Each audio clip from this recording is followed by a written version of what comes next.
नमस्कार दोस्तों, स्वागत है आप सभी का। दोस्तों, इंदौर मनमाड़ के बीच में बहुप्रतीक्षित रेलवे लाइन का इंतजार क्षेत्र की जनता लंबे समय से करती आ रही थी। वर्ष 2017-18 के आसपास इसको स्वीकृति तो मिल गई थी, लेकिन इसको आखिरी मंजूरी यानी कि सैद्धांतिक स्वीकृति बनाने हेतु अब तक नहीं मिल पाई थी। कई स्तरों के सर्वे करने के पश्चात में इस परियोजना को अंततः अब जाकर स्वीकृति मिली है। इस बाबत जो हमारे विभिन्न जनप्रतिनिधि इस कार्य के लिए धन्यवाद के पात्र हैं। साथ ही वे सभी अप्रत्यक्ष और प्रत्यक्ष रूप से इस रेलवे लाइन की स्वीकृति के लिए जिन्होंने प्रयास किए, विभिन्न संघर्ष समितियों का भी इसमें अच्छा खासा योगदान है, जिन्होंने इस परियोजना की मांग को हमेशा जीवंत रखा और अब जाकर यह परियोजना स्वीकृत हो गई। आगे आप देखेंगे मुख्यमंत्री जी हमारे मध्य प्रदेश के श्री अश्विनी वैष्णव जी के साथ में साझा प्रेस कॉन्फ्रेंस को संबोधित कर रहे हैं। इसका नज़ारा।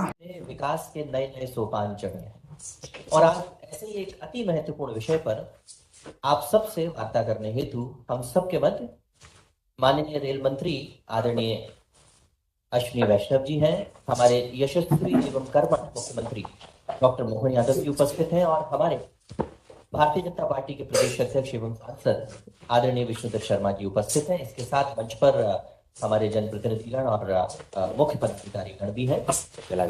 आदरणीय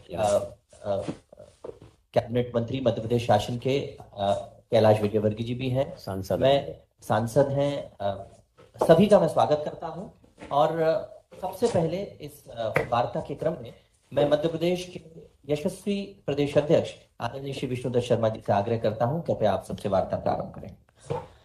आज इंदौर में इस विशेष पत्रकार वार्ता में आज हमारे बीच दिल्ली से जुड़े जिन्होंने मध्य प्रदेश को माननीय प्रधानमंत्री नरेंद्र मोदी जी के नेतृत्व में एक बड़ी सौगात मालवा निमाड़ को दी है, आज उसको लेकर के इस पत्रकार वार्ता में आदरणीय अश्विनी वैष्णव जी का बहुत हृदय से स्वागत है। हम सब लोग उनका अभिनंदन करते हैं। हमारे प्रदेश के माननीय मुख्यमंत्री जो लगातार विकास की इस गति को और जिन्होंने इंदौर और मालवा से लेकर के पूरे मध्य प्रदेश में एक नई दिशा देने का काम किया है, ऐसे आदरणीय मोहन यादव जी, हमारे स्थानीय मंत्री वरिष्ठ नेता आदरणीय कैलाश विजयवर्गीय जी, हमारे यहाँ के लोकप्रिय सांसद आदरणीय शंकर ललवानी जी, हमारे जिले के सम्मानीय अध्यक्ष गौरव जी, ग्रामीण के हमारे अध्यक्ष चिंटू वर्मा जी, हमारे मीडिया के प्रभारी, मीडिया के हमारे अन्य लोग भी यहाँ पर उपस्थित हैं, सुदर्शन गुप्ता जी और हमारे चावड़ा जी और सभी उपस्थित मेरे पत्रकार मित्रों, आप सबका बहुत स्वागत है। आज की हमारी इस पत्रकार वार्ता को विशेष तौर पर आपको आमंत्रण इसलिए आज ये आवश्यकता लगी कि इतनी बड़ी सौगात माननीय प्रधानमंत्री नरेंद्र मोदी जी ने और आदरणीय रेल मंत्री जी का हमेशा से मध्य प्रदेश पर जो पैनी नजर रही है, आज उसका परिणाम है कि मध्य प्रदेश के अंदर मालवा निमाड़ को महाराष्ट्र से जोड़ने का जो वर्षों की मांग भारतीय जनता पार्टी के सभी सम्मानीय जनप्रतिनिधि, भारतीय जनता पार्टी का संगठन अपने इस विकास के लिए इस कनेक्टिविटी को लेकर के जो करता रहा, आज हमारा सौभाग्य है हम कोटेशन माननीय प्रधानमंत्री जी का, माननीय अश्विनी वैष्णव जी का और इसके लिए अथक मेहनत और परिश्रम हमारे मुख्यमंत्री जी ने जो किया, हमारे जनप्रतिनिधियों ने किया, उसके लिए हम उनका बहुत हृदय से आभार और धन्यवाद करते हैं। आज मैं इस अवसर पर एक बात जरूर कहूंगा, ये 18,000 करोड़ की ये परियोजना, रेल की परियोजना जो मालवा निमाड़ और महाराष्ट्र को जोड़ेगी और इसके बारे में माननीय मुख्यमंत्री जी आपको डिटेल्स इसका आपको अपने बीच में रखेंगे। हमारे रेल मंत्री जी भी इसके बारे में हम अपनी बात को कहेंगे कि ये जो परियोजना है, मैं तो ऐसा मानता हूं कि ये परियोजना केवल रेल पथ नहीं है, मालवा निमाड़ के आदिवासी विकास का पथ है और इसलिए पूरे क्षेत्र में एक नई ऊर्जा के साथ अपने इस क्षेत्र में आदिवासियों का एक नया आर्थिक तौर पर जो विकास की गति इसके माध्यम से मिलेगी इस पूरे क्षेत्र को। और माननीय मुख्यमंत्री जी का जो विजन है कि मालवा निमाड़ से लेकर के इस क्षेत्र को किस रूप में आगे और लेकर के जाना, मैं पुनः एक बार आदरणीय प्रधानमंत्री जी का, आदरणीय रेल मंत्री जी का, आदरणीय मुख्यमंत्री जी का, सबका बहुत हृदय से धन्यवाद करता हूं कि भारतीय जनता पार्टी के कार्यकर्ता जो लगातार मांग, परिश्रम और मेहनत करते रहे, वर्षों पुरानी मांग आज माननीय प्रधानमंत्री जी ने अश्विनी वैष्णव जी ने जो सौगात मध्य प्रदेश को दी है, पूरे मध्य प्रदेश की जनता, मध्य प्रदेश के भारतीय जनता पार्टी के कार्यकर्ताओं की ओर से मैं उनका बहुत हृदय से आभार और धन्यवाद करता हूं। धन्यवाद माननीय अध्यक्ष जी। वार्ता के अगले क्रम में मैं आग्रह करता हूं मध्य प्रदेश के यशस्वी एवं दूरदर्शी मुख्यमंत्री डॉक्टर मोहन यादव जी से कृपया वार्ता प्रारंभ करें। आज ये ऐतिहासिक दिन है जिसके कारण से हम सब एकत्र आए हैं। यशस्वी रेल मंत्री श्रीमान अश्विनी वैष्णव जी हमारे बीच दिल्ली से जुड़े हैं। हमारे शुभंकर अध्यक्ष माननीय विष्णुदत्त शर्मा जी, माननीय खजुराहो सांसद और भाजपा के प्रदेश अध्यक्ष हैं। यशस्वी मंत्री श्रीमान कल एक दिन है जब कल की कैबिनेट और कैबिनेट के माध्यम से जो समाचार आए हैं, ये मान के चलें कि हमारा अपना वो आदिवासी अंचल, जिस अंचल में विकास के लिए जीवन में कभी कोई निमाड़ में बड़वानी, धार, मनमाड़, हम केवल सर्वे के लिए ही पैसे मांगते लेते रहते हर बार सर्वे से। और मैं कई मामलों में पत्रकार साथियों को भी धन्यवाद दूंगा कि आप ये इशू को बनाते रहते थे और ये चलाते रहते थे, लेकिन केवल कागज पे चलने वाले सर्वे के बलबूते पर एक बहुत कार्यक्षम एक पूरा क्षेत्र, जिनकी अपनी वहाँ की ऊर्जा, उनकी ताकत, आदिवासी अंचल के अंदर की संभावना बड़े पैमाने पे थी, लेकिन उस पूरे पैमाने पर रेलवे के ट्रैक के अभाव के कारण से कई सालों से, आज़ादी के बाद से एक पलायन का बड़ा क्षेत्र अगर अपने पास था तो ये हमारा ये निमाड़ का अंचल, थोड़ा मालवा का अंचल धार से लगा हुआ। लेकिन ये जो नई मनमाड़ रेल परियोजना मंजूर जो हुई है इंदौर से मुंबई, इंदौर तो क्या, मैं तो इसको उज्जैन से देखता हूँ, क्योंकि ये उज्जैन से मुंबई तक का रास्ता जोड़ा है। ये त्र्यंबकेश्वर से महाकालेश्वर के बीच का पूरा एक रास्ता है जो अपने 4 ज्योतिर्लिंग तक जोड़ेगा। और एक तरह से ये अभी बदलते दौर में जिस प्रकार का समय बदला है, इस बदले हुए दौर में इस परियोजना का महत्व तो हमारे सबके सामने बोलने से ज्यादा जब ये हो जाएगा, इसके होने मात्र के करंट से अपने आप एक स्फूर्ति जिस ढंग से जगी है, वो हम सबको एक अलग दौर में ले जा रही है। कल्पना करना थोड़ा सा अभी भी ऐसा लगता है कि क्या वाकई 18,500 करोड़ की रेल लाइन कोई एक झटके से ऐसे ही कर सकता है क्या? वाकई लगता है कि 56 इंच के सीने वाले की सरकार है, माननीय नरेंद्र मोदी जी की सरकार है। और ऐसे ऊर्जावान हमारे रेल मंत्री की है। जब उनने पिछली बार जब मैं मिला दिल्ली में, उन्होंने कहा था कि हमारे आप ये रेलवे स्टेशन के विकास की, रेलवे स्टेशन के स्टॉल की, या ये तो परंपरागत डबल लाइन करना है, मीटर गेज से ब्रॉड गेज करना है, ये तो कर, आपको नए रेलवे नेटवर्क की बात करना चाहिए। और उन्होंने इतनी अच्छी बात कही माननीय वैष्णव जी ने, उन्होंने कहा कि मध्य प्रदेश में नए रेलवे नेटवर्क खोजना और वो प्रस्तावित करो, उन सबके लिए अपनी सरकार पैसे देगी।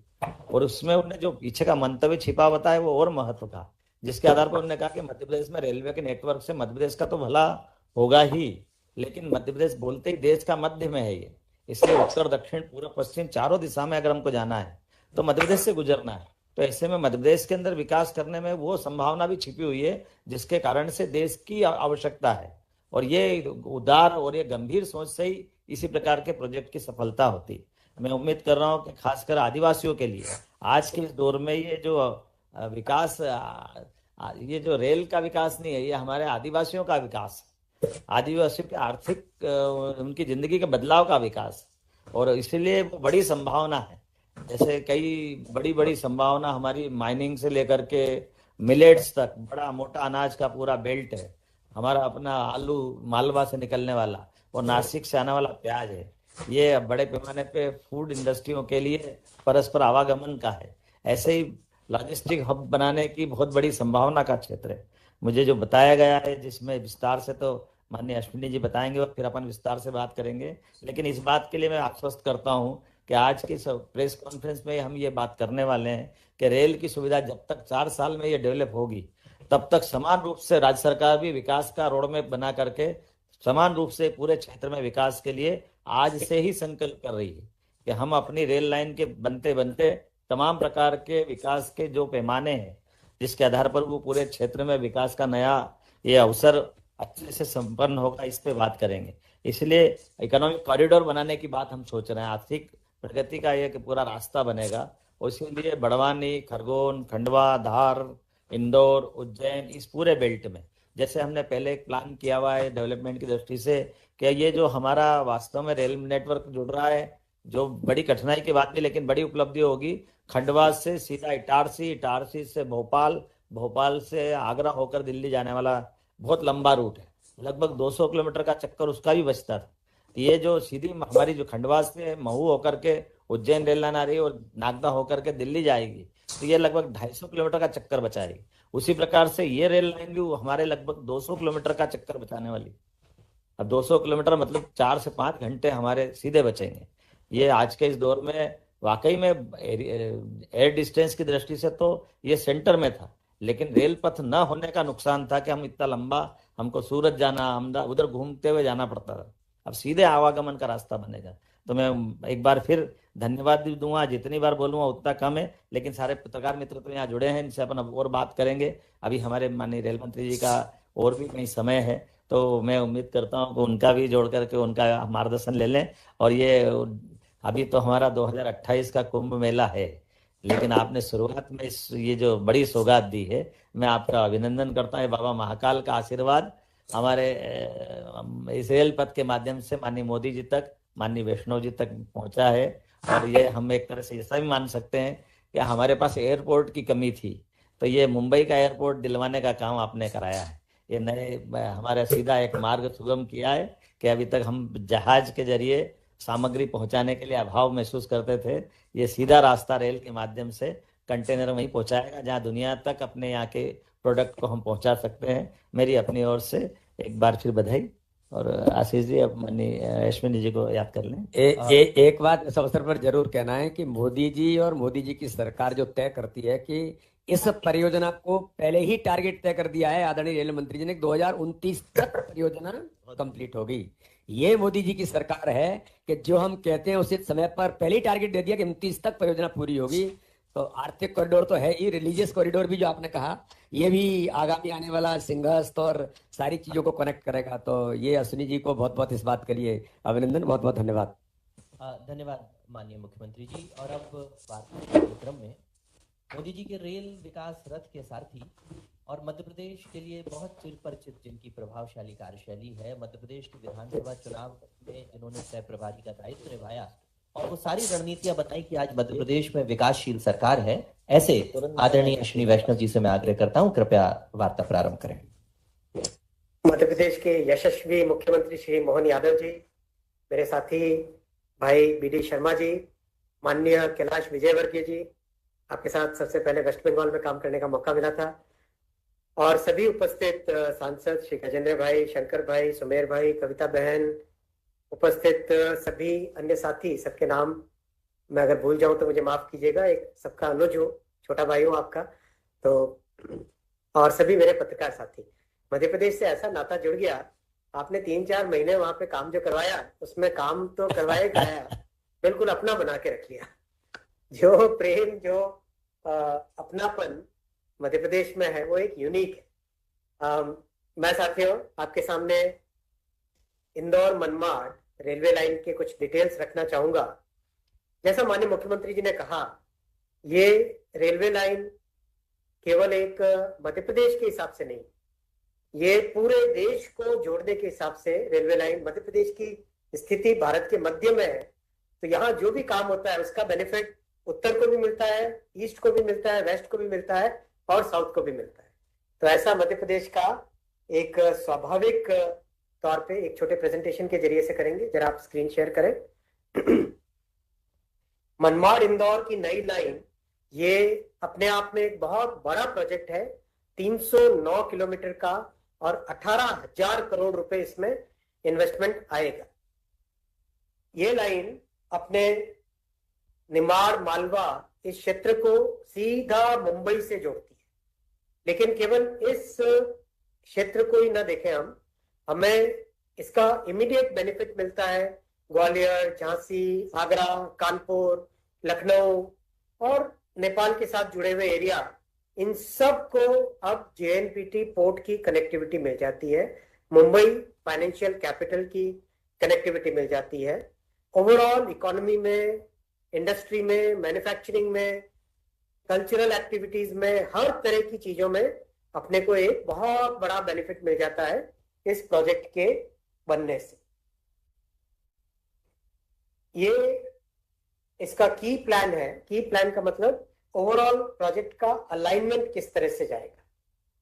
इसमें धुले से नारदाना वाला जो सेक्शन है एक छोटा सा, ये सेक्शन 35 किलोमीटर का, इस पे काम पहले ही चालू हो गया है, इसलिए उसका एक बेनिफिट मिलेगा अपने को टाइमलाइन कम करने में। और ओवरऑल भाऊ से मालेगांव तक करीब करीब NH52 के पैरेलल जाएगा और उसके बाद में मालेगांव से मनमाड़ स्टेट हाईवे के पैरेलल जाएगा, मनमाड़ के नॉर्थ में ज्वाइन करेगा और उसके आगे कंप्लीट रेलवे नेटवर्क एग्जिस्टिंग है।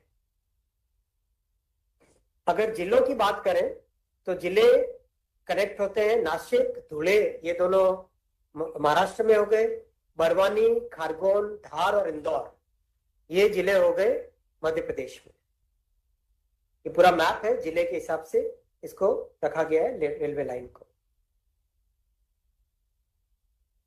जो बड़े शहर और इंडस्ट्री और एग्रीकल्चर के सेंटर्स हैं मध्य प्रदेश में, जो सेंटर्स जुड़ते हैं उनके नाम है, और महाराष्ट्र में भी उनके नाम है। नाम के प्रोनाउंसिएशन में गलती ना हो, आप आशीष आप पढ़ लो नाम, या बीडी भाई आप पढ़ लो। सीएम साहब हमारे अंदर बात अगर करेंगे तो ये सीधे सीधे इंदौर, धार, खरगोन, बड़वानी, ये सीधी कनेक्टिविटी हमको मिलेगी। और इसी में लगभग हमारे अपने ये जो बाकी के लगभग जो कुल मिलाकर अगर देखा जाए तो ये कनेक्टिविटी के माध्यम से जो लंबी चौड़ी बहुत सारी सुविधा दे रखी। मैं भी सबको, हमारे पत्रकार साथियों को अभी इनकी बंटवा तो दूंगा, ये जो लेकिन जैसे नासिक, धुले, नंदुरबार ये प्याज के हब हैं। ये नई वैकल्पिक लाइन का हमारे ज्वार, मक्का, ये मिलेट्स जो अपने इस खरगोन निमाड़ के बेल्ट में होने वाला है, ये सीधा सीधा एक तरह से इंडस्ट्री में हमारे कृषि आधारित उद्योग का तो बढ़ावा देगा ही, बड़े पैमाने पे टूरिज्म, इंडस्ट्री और माइनिंग के सेक्टर को बहुत मजबूत करने वाला है। और ये इंदौर में हमारा पीथमपुर का औद्योगिक बहुत बड़ा बेल्ट है और ये इकोनॉमिक है। और उसी प्रकार से उज्जैन का मेडिकल डिवाइस पार्क है, ये देश के 4 डिवाइस पार्क में से एक है। इसका सीधा सीधा लाभ मिलेगा। 4 ज्योतिर्लिंग से हमारा इसका संबंध आने वाला है। चारों ज्योतिर्लिंग हमारे घृष्णेश्वर, त्र्यंबकेश्वर, नासिक और ये महाकालेश्वर, ये सीधे सीधे संपर्क में आएंगे। और यहाँ से शिरडी के साईं बाबा को जाने के लिए भी सीधा रास्ता मिलने वाला है। ये आने वाले 2000, अब मैं तो निवेदन इतना ही करूँगा कि 29 की जगह 28 पूरा कर लें तो ये सिंहस्थ हमारा 28वां होने वाला है, उसका लाभ हमको मिल जाएगा। तो इस तरह से एमपी के जो स्थान है पगड़ी, जरवा, नीमगढ़, सेंधवा जो कनेक्ट, हाँ ये भी है ना लगातार। ये छोटे छोटे काफी अच्छे स्थान है, तो मैं मान के चलता हूँ कि इसका पूरा लाभ, और ये जो हमको बताया गया है कि लगभग आप ही बताएंगे, इसमें इंदौर मनमाड़ रेलवे परियोजना के लाभ से 138 किलोग्राम तो करोड़ किलोग्राम कार्बन डाइऑक्साइड की कमी आएगी, जो 5.5 करोड़ पेड़ लगाने के बराबर है। और 18 crore litre high speed diesel की बचत होगी। ये रेलवे की साइड से जो बताया गया है, एक इंडस्ट्री की संभावना बहुत जबरदस्त है। मैं कई क्षेत्रों में कई प्रकार की इसमें संभावनाओं को समेट रहा हूँ, लेकिन आज तो ये पीथमपुर को नई तुरंत बेहतर ढुलाई की और परिवहन की जो व्यवस्था दी है, तो ये बहुत बड़ा लाभ अपने को मिलने वाला है। थोड़ा सा आप बताएंगे सही भाषा। जैसा माननीय मुख्यमंत्री जी ने कहा, जो हमारे प्याज के बड़े हब्स हैं महाराष्ट्र में, और कई तरह के फ्रूट्स, कई तरह के वेजिटेबल्स, कॉटन के बड़े हब खारगोन में, धार में, महाराष्ट्र और मध्य प्रदेश दोनों के दोनों प्रदेशों को इसमें बहुत बड़ा बेनिफिट होगा। और पीथमपुर इंडस्ट्रियल एरिया में महिंद्रा, फिर इसके अलावा कमर्शियल व्हीकल्स के, फिर स्टील इंडस्ट्रीज हैं, इन सबको सीधी एक्सेस मिलेगी जवाहरलाल नेहरू पोर्ट ट्रस्ट के साथ। बहुत सारे हैंडीक्राफ्ट्स को, सबको इसका बेनिफिट मिलेगा। मध्य प्रदेश में प्रोजेक्ट में काफी एक लंबा टनल वाला पोर्शन आएगा, करीब 17.7 किलोमीटर की टनल्स रहेगी मध्य प्रदेश में। और विंध्य के पहाड़ है, नदियां हैं खूब सारी, चंबल नदी में, नर्मदा जी पर, देव पर, गोई नदी पर, इन सब पर भी बड़े ब्रिज इस प्रोजेक्ट में बनेंगे। इस प्रोजेक्ट में एक और चीज का ध्यान रखा गया है कि ग्रामीणों को कम से कम तकलीफ हो, इसलिए ज्यादा से ज्यादा संख्या में फ्लाईओवर और अंडरपास की व्यवस्था इस प्रोजेक्ट के अंदर शुरू से डिजाइन में की गई है। तो जो फ्लाईओवर्स इसमें बनेंगे, 33 फ्लाईओवर बनेंगे, अंडरपास 62 के आसपास बनेंगे मध्य प्रदेश में। वैसे ही महाराष्ट्र में भी बड़ी संख्या है, 12 फ्लाईओवर और करीब 79 अंडरपास, और महाराष्ट्र में ब्रिज बनेंगे तापी नदी पे। ओवरऑल बहुत सारे ब्रिजेस, बहुत सारे अंडरपासेस, फ्लाईओवर्स इस प्रोजेक्ट में है, और टोटल 21 किलोमीटर की टनल इस प्रोजेक्ट में आएगी। माननीय मुख्यमंत्री जी ने बहुत अच्छा सहयोग किया है रेलवे के प्रोजेक्ट्स में, डेवलपमेंट में, और इसीलिए जमीन, लैंड एक्विजिशन हो, फॉरेस्ट अप्रूवल हो, सबका बहुत अच्छा सहयोग मिल रहा है। उसी सहयोग की कड़ी में इस प्रोजेक्ट में भी आपकी तरफ से एक स्पेशल टास्क फोर्स बन जाए, रेलवे के अधिकारी हो, राज्य के अधिकारी हो, उसमें दोनों साइड के अधिकारी हो, तो मिलके डबल इंजन की सरकार जल्दी से जल्दी ये काम करे। इस प्रोजेक्ट में एक और विशेषता है कि इसकी स्पीड 160 किलोमीटर पर आवर की रखी गई है इस प्रोजेक्ट में। यानी अभी जो बड़े नए कॉरिडोर्स जो भी बन रहे हैं उन सब में 160 kmph की स्पीड रहेगी, तो प्रैक्टिकली जो टाइम है बहुत कम हो जाता है। फिर लंबी गाड़ी चला सके उसके लिए इलेक्ट्रिकल ट्रैक्शन 2x25 kV का रखा है। कवच इसमें शुरू से फिटेड होगा, और कई तरह की बेनिफिट्स, ट्रेन में ज्यादा वजन वाली ट्रेन ले जा सके और ज्यादा स्पीड पे चला सके, उसके लिए स्लीपर डेंसिटी, ट्रेन में जो ट्रेन ट्रैक जो होता है, पटरी होती है, उसका एक अलग पैरामीटर, 25 एक्सल टन का लोड, वो सब चीजें ध्यान में रखी गई है। साथ ही साथ नए इंडस्ट्रियल हब बन सके। अभी शुरू में 2 या 3 पॉइंट आइडेंटिफाई किए हैं, 4 पॉइंट आइडेंटिफाई किए हैं, लेकिन ये 4 केवल शुरुआत। मैं राज्य सरकार से, माननीय मुख्यमंत्री जी से, और हमारे सभी सांसद और माननीय मंत्री महोदय से सबसे निवेदन करूंगा, और भी आप इंडस्ट्रियल सेंटर जहां पे बन सकता है उसको आइडेंटिफाई करें। वहां पर हम गति शक्ति कार्गो टर्मिनल बनाएंगे, जिससे कि सामान तुरंत बिना किसी दिक्कत के पोर्ट तक पहुंच सके। मेड इन मध्य प्रदेश सामान तुरंत किसी भी दुनिया के किसी भी हिस्से में जाने के लिए पोर्ट तक पहुंच सके। ये व्यवस्था मिलके करेंगे, दोनों केंद्र सरकार, राज्य सरकार मिलके करेंगे। एक बहुत इंटरेस्टिंग इसमें आइटम है आपकी जानकारी के लिए, इस प्रोजेक्ट में 138 करोड़ किलोग्राम कार्बन डाइऑक्साइड बचती है। उसका अगर हम सरल भाषा में समझे तो अगर हम 5.5 करोड़ पेड़ लगाते हैं, 5.5 करोड़ पेड़ जितनी कार्बन डाइऑक्साइड को सोखते हैं, एब्जॉर्ब करते हैं, उतनी बेनिफिट इस एक रेलवे लाइन से मिलती है।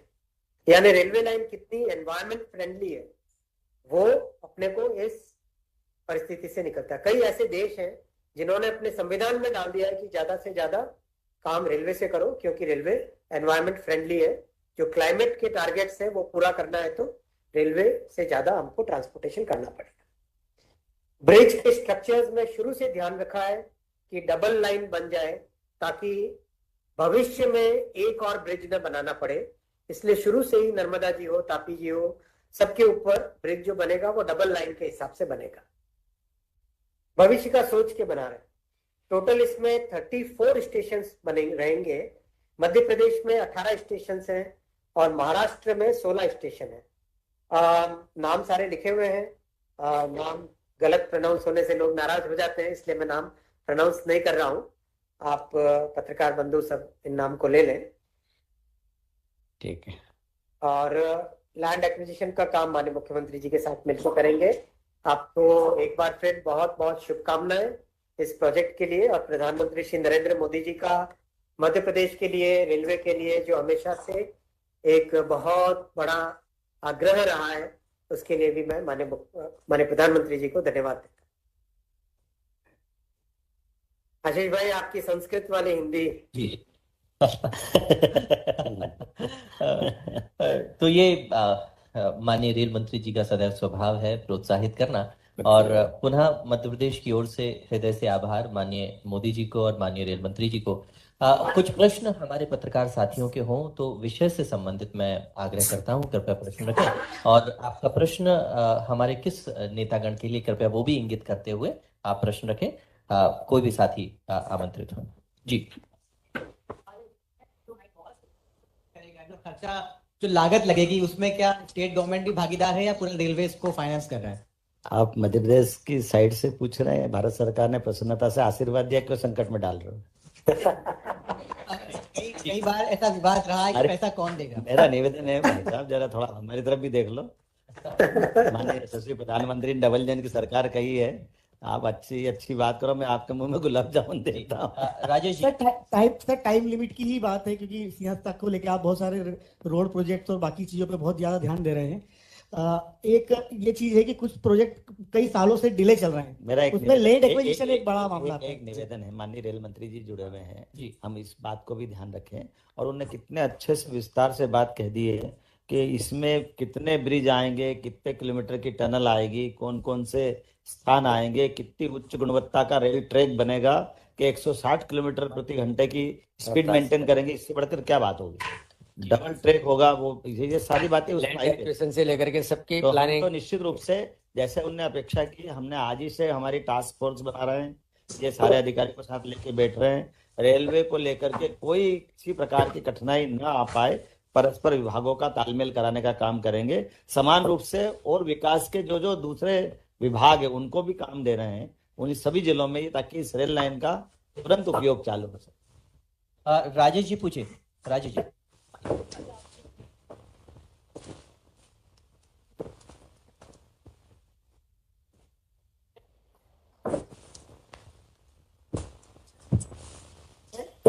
भू अर्जन की इसकी कब से समस्या आती है अभी, तो इस पूरे प्रोजेक्ट में भू अर्जन की क्या स्थिति है, थोड़ा सा उसको जरा विस्तार से बता दें। देखिए, प्राइवेट आ रही है, कितनी सरकारी आ रही है, उसमें कितना मुआवजा या क्या प्रोविजन रखा हुआ है? ये 18,500 करोड़ अगर जोड़ा होगा तो ये सही इसमें आया ही होगा, ऐसा तो हो ही नहीं सकता है। इसमें रेल की लागत, ब्रिज की लागत, जमीन की, मोटे तौर पर मैं मान के चलता हूँ, हमारे तो इतने अच्छे लोग हैं, जैसे हमारे यहाँ कई बार अच्छे प्रोजेक्ट होते तो जनता खुद आकर के कहती कि हमको ये करिए, तो ये निर्माण का अंचल तो इतना भविष्य की संभावना वाला है, निश्चित रूप से सबको जोड़ करके चला, सब कैलकुलेशन किया हुआ है। आदरणीय खंडेलवाल जी पूछे। रेल मंत्री जी को और आपको और आपकी टीम को इस योजना को लाने के लिए प्रेस वालों की तरफ से आपको हार्दिक बहुत अच्छा, ये प्रोत्साहन चाहिए, इससे आनंद आता है। नैतिक कर्तव्य भी है। सर मेरा प्रश्न आसनी जैसे है कि आपने कहा कि मध्य प्रदेश के जो प्रोडक्ट्स हैं उनको हम अदर पार्ट्स ऑफ वर्ल्ड को लेकर जाएंगे, लेकिन उसके लिए मुझे लग रहा है कि डेडिकेटेड फ्रेट कॉरिडोर चाहिए, क्योंकि आमतौर पे हम देखते हैं कि पैसेंजर को प्रायोरिटी दी जाती है, लेकिन फ्रेट कॉरिडोर उसके लिए डिले हो जाती है। क्या dedicated freight corridor Madhya Pradesh में आ सकती है? सब आपके लिए कॉरिडोर की तरह काम करेगा ये वाला प्रोजेक्ट, फ्रेट और पैसेंजर कॉरिडोर की तरह काम करेगा।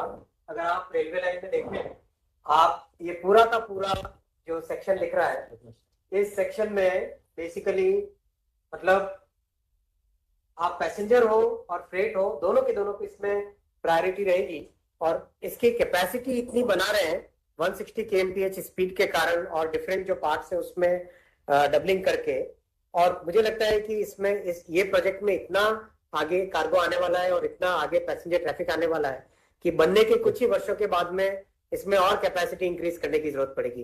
देखो, सेपरेट फ्रेट कॉरिडोर हो या सेपरेट पैसेंजर कॉरिडोर हो, ये विषय नहीं है। विषय ये होता है कि हम कितना एफिशिएंटली इसका ऑपरेशन करें। अगर ऑपरेशन एफिशिएंट हो तो बहुत आसानी से दोनों के दोनों चीजों को अकोमोडेट किया जा सकता है। अरविंद तिवारी जी का प्रश्न है, प्रेस क्लब अध्यक्ष अरविंद जी पूछे।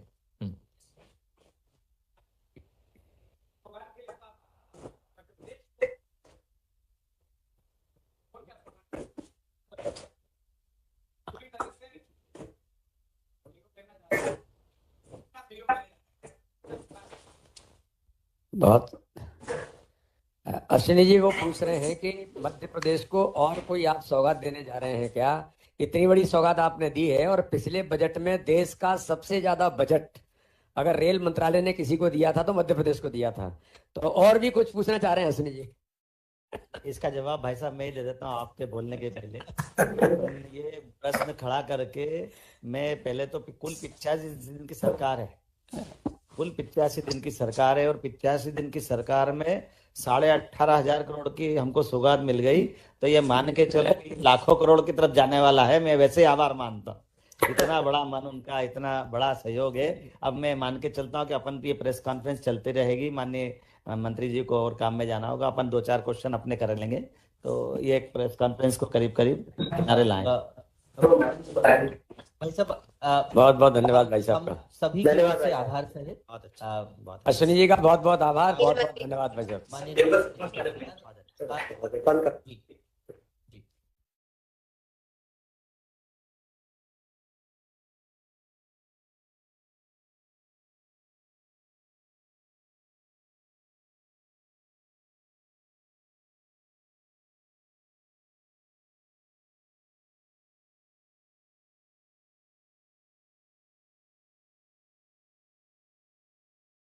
माननीय रेल मंत्री जी का आभार।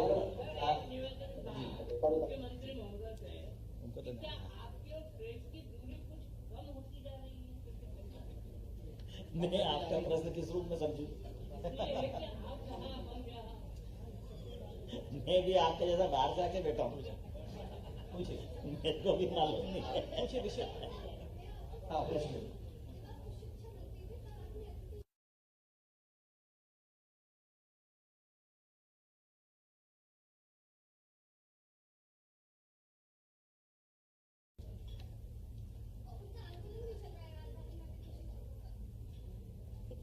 सरकार के साथ, सरकार की व्यवस्थाओं में ये आपके हाथ में एक पत्र आया होगा। मैं शिक्षा मंत्री बना था, मैंने 150 पत्र अलग अलग प्रकार के लिखे होंगे, लेकिन जन भावनाओं के आधार पर तत्कालीन व्यवस्थाओं को, ऐसे विषयों को लेकर बढ़ते भी हैं।